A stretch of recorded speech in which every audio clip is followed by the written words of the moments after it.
GameStop was once the go-to place for video games, thriving on trade-ins and physical sales.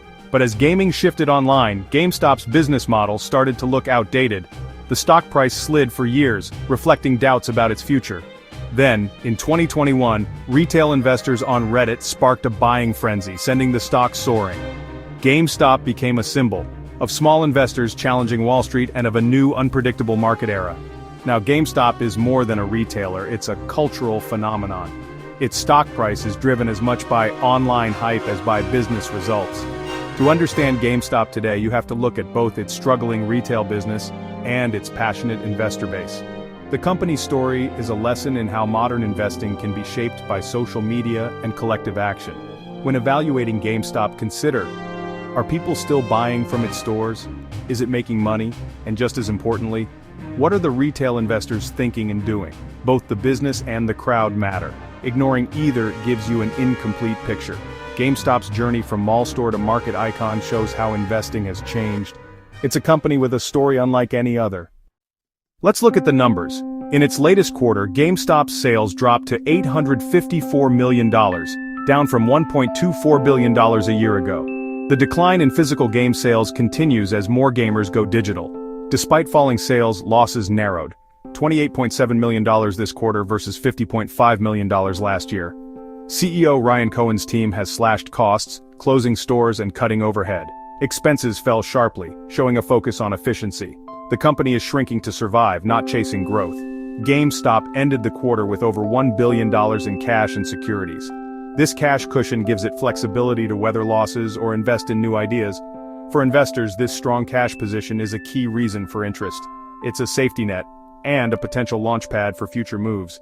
The numbers show a company in transition, fighting to find a new path. But the core business is still shrinking. Recent developments have changed the GameStop story. In May 2025, GameStop raised nearly $933 million by selling new shares, boosting its cash reserves. The board has now given CEO Ryan Cohen authority to invest this cash in other companies or assets. GameStop could become more like an investment vehicle than a retailer. This move brings opportunity and risk. Success depends on Cohen's investment choices. The company remains tight-lipped about its plans, fueling speculation. Unlike most public companies, GameStop doesn't hold earnings calls or offer much commentary. This deliberate silence keeps investors guessing. The future is uncertain, but the potential for transformation is real. GameStop's future rests on two pillars. First, it's optimizing its shrinking retail business, closing weak stores, cutting costs, and focusing on higher-margin products like collectibles. The goal: stabilize the core, even if it means being smaller. Second, it's deploying its massive cash pile, possibly investing in other companies or new ventures. GameStop could evolve into an investment fund with a retail arm.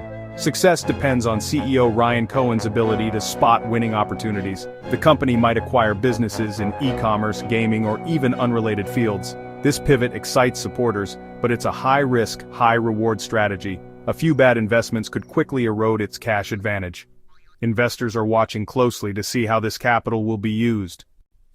For investors, GameStop is a high-stakes gamble. The stock is extremely volatile, often moving wildly on hype rather than fundamentals. The core business is shrinking, and profits remain elusive. If the new investment strategy fails, the cash reserve won't last forever. But if Ryan Cohen succeeds, GameStop could reinvent itself and unlock new value. The loyal retail investor community adds another unpredictable layer. Investing in GameStop now is a bet on change, not on a thriving retail business. It's about trusting a management team with cash and freedom to try something new. Weigh the risks of volatility and decline against the potential for a bold turnaround. Before buying, ask yourself, are you comfortable with this level of uncertainty? That answer matters more than any financial model.